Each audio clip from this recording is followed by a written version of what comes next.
Let's check in with Turning Point's White House correspondent Monica Paige at the White House. Monica, how you doing? Thanks for joining us.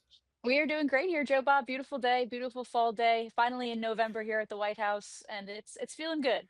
Feeling good. You're in that sweet spot of Washington D.C. It happens on both ends of summer and winter. You got like 6 weeks where it's gorgeous, and then Mhm. you're unfortunately about to get thrust into a blizzardy awfulness. But that's just me as a California speaking.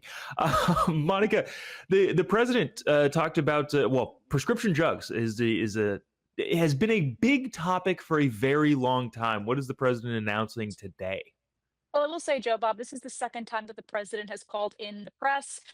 Unfortunately, the first time this happened, I'd say around noon p.m. Eastern time, the president called the press in, but had to cut the announcement short because one of the attendees in the Oval Office actually fainted, and Ugh. everyone had to get rushed out. Yeah, it was kind of a little scary. So, because this was Mhm. live on TV, I was watching live, and it was kind of alarming. But they're back in as of 1:45 p.m. Eastern time, so they're back press probably asking the president questions, but you're right. The main topic of conversation today is lowering these prescription drug costs, especially as it pertains to these weight loss drugs, GLP-1s. This is your Eli Lilly's, your Novo Nordisk, Mm. and trying to get those prices lower, trying to match those prices that we see overseas. So usually the typical patient would pay maybe $1,000 plus for these kinds of medications, Mhm. but then they would try to seek elsewhere, maybe overseas in the UK or wherever people may seek overseas medications to get that lower price. So the president's saying no more. So he struck this massive deal today where he's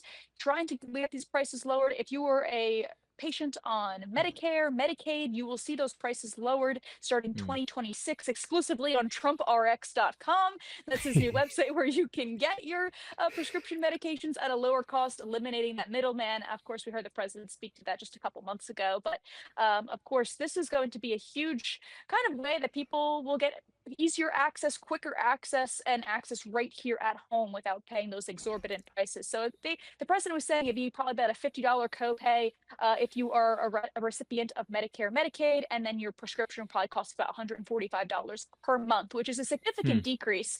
So a huge announcement coming. I know the president is very passionate about lowering costs for the American people, making life a little bit more affordable, and this is just one of the many ways that he's trying to do that.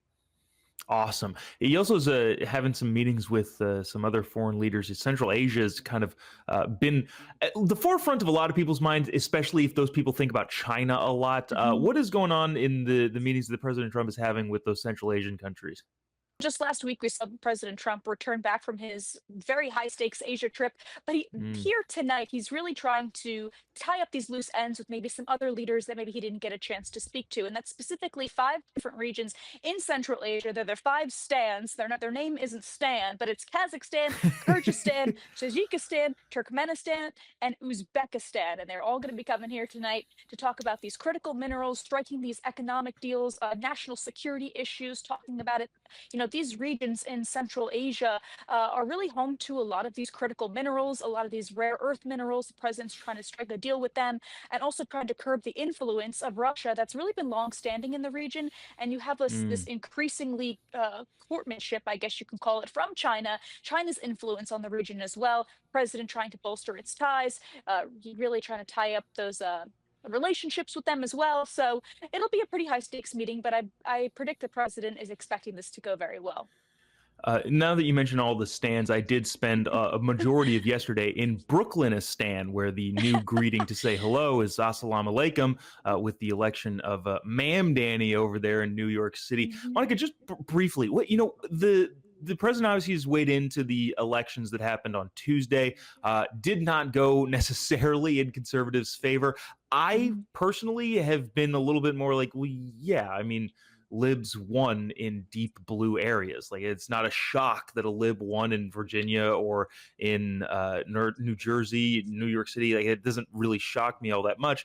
But at the same time, there are ramifications to this sort of stuff. How does the president and how's the White House responding, or at least what is the message that you think is being communicated with these elections inside the Trump White House?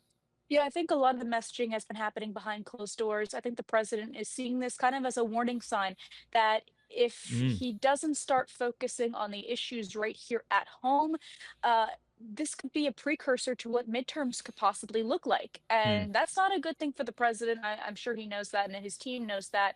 But a lot of critics in these blue states, specifically Virginia to speak to, because a lot of those uh, workers here that were laid off from their jobs, that got doged. I'm sure they're not too happy about it, which is probably why Virginia Yeah. went pretty blue, unfortunately. But a lot of people are complaining about affordability. That's a really huge Hmm. topic. And of course, I know prices this year for Thanksgiving are a lot lower than they were last year under Joe Biden, but there's a lot more at stake here, especially the housing costs too. The average age of buying a home for the first time is 40 years old. Yeah. That was about 30.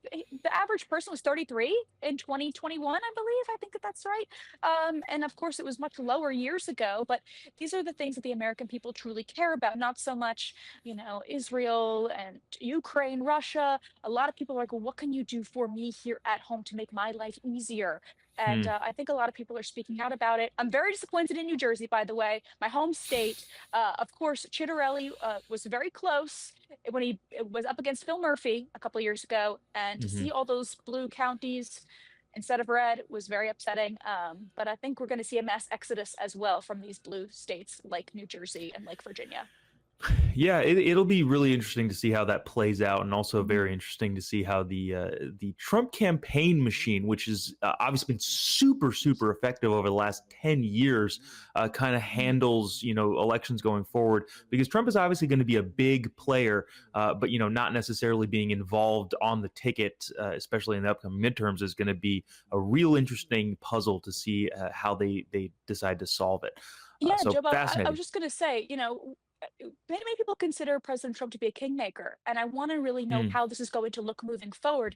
Especially, we're not going to have Trump forever. What's going yeah. to happen moving forward? So it will be very interesting to see, not only in the presidential election, but in our local elections as well. Yeah, it'll be fascinating to watch going forward, and I can only hope that the American people choose sanity over Yeah. insanity, regardless of whether or not President Trump is on the top of the ticket. Monica Page, Turning Point's White House correspondent. Thanks so much for checking in. We will see you soon. Thanks, Jobob.